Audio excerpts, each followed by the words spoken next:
मेरा नाम राधिका है और मैं बिहार के एक अच्छे घर की रहने वाली हूँ।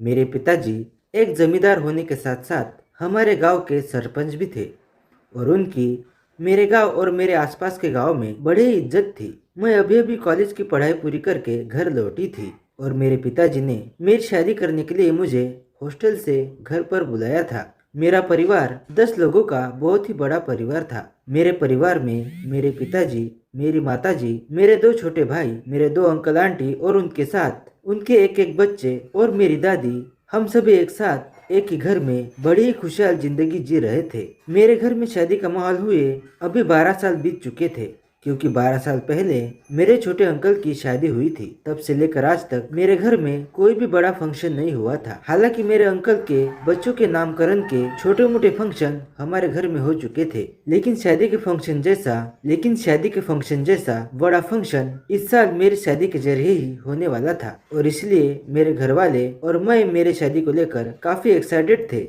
मैं मेरे होने वाले पति के बारे में बोलूँ तो मेरे होने वाले पति की शहर में 2 बड़ी-बड़ी कपड़ों की दुकानें थी और उनका शहर में ही बहुत ही बड़ा और आलीशान बंगला था और इसलिए मेरे पिताजी ने मेरा रिश्ता उनसे मुझे बिना पूछे ही तय कर दिया था और मैंने भी मेरे पिताजी के सम्मान के खातिर इस रिश्ते के लिए हामी भर दी।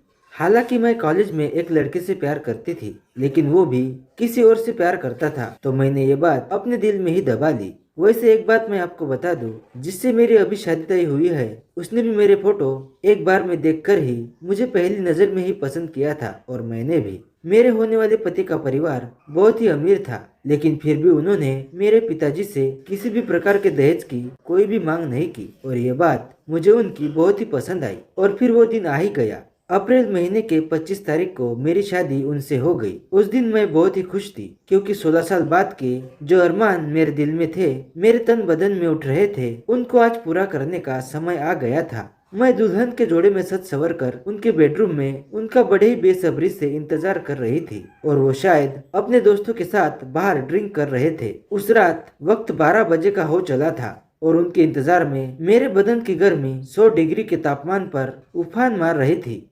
और फिर कुछ देर बाद वो मेरे कमरे में आए और आते ही नशे में आकर नीचे गिर गए। ये देख मैं पूरी तरह से चौंक गई और इसी के साथ मेरे दिल के सुहागरात के अरमान आंसुओं में बह गए और फिर मैंने उन्हें अपना पूरा जोर लगाकर बिस्तर पर ले जाकर सुला दिया। फिर अगली सुबह मैं जल्दी उठी और सबके लिए चाय नाश्ता बनाया। फिर मेरे पति सुबह 10 बजे अपनी दुकान चले गए, लेकिन मैं दिन भर रात को हुए उस किस्से के बारे में सोचती रही। फिर शाम को 8 बजे मेरे पति दुकान से घर पर आए और फिर रात को खाना खाकर मैं अपने कमरे में लेटी हुई थी। तभी मेरे पति मेरे पास आए और मुझसे कल रात के बारे में जो कुछ भी हुआ उसके लिए उन्होंने मुझसे माफी मांगी और फिर उस रात उन्होंने मेरी अधूरी इच्छा पूरी कर दी। देखते देखते 6 महीने गुजर गए। अब मेरे घर वालों को बच्चे की खुशखबरी का इंतजार होने लगा। खास तौर पर मेरी सास हर महीने मेरे पीरियड्स आने के पहले मुझसे पूछा करती थी कि ओ बहू, कितने दिन और इंतजार करना पड़ेगा। इस हर महीने के पूछताछ से मैं काफी परेशान हो चुकी थी। फिर एक दिन मैंने अपने पति से इसके बारे में बात की तो उन्होंने कहा, थोड़ा सब्र रखो, आज नहीं तो कल वो भी दिन आ ही जाएगा। लेकिन ये बात मेरी सासू माँ को कौन समझाए। फिर एक दिन तो हद ही हो गई जब सासू माँ ने मुझे डॉक्टर के पास जाकर टेस्ट करने के लिए कहा और इस बात से मैं और भी डिस्टर्ब हो गई। इस बार सासू माँ जिद पर ही अड़ गई थी और फिर मैं और मेरे पति हम दोनों टेस्ट कराने के लिए डॉक्टर के पास चले गए और पहले डॉक्टर ने मेरा टेस्ट किया, जिसमें डॉक्टर ने कहा घबराने की कोई बात नहीं है, मुझमें माँ बनने के सभी गुण मौजूद है। इस बात से मेरा सारा टेंशन दूर हो गया। फिर डॉक्टर ने मेरे पति का टेस्ट किया, जिसमें डॉक्टर ने मेरे पति के शरीर में बच्चों को पैदा करने के गुण ना के बराबर है ऐसा कहा। इस बात को सुनकर मेरे पैरों तले जमीन खिसक गई। लेकिन साथ ही डॉक्टर ने यह भी कहा कि आप माता पिता बन सकते हैं, लेकिन कब बनोगे, किस दिन बनोगे, इसकी कोई गारंटी नहीं। इसके बाद मैं रोते हुए अपने पति के गले लग गई। फिर उन्होंने मुझे समझाया कि अगर हमारे नसीब में यही लिखा है तो यही सही। फिर हम दोनों अस्पताल से घर वापस लौटे और सबको खुशी से बताया कि घबराने की कोई बात नहीं है और जल्दी आप लोगों को खुशखबरी मिल जाएगी। इसके बाद मैं हर रात इसी के बारे में सोचने लगी और हर रात वो मुझे समझाने लगे।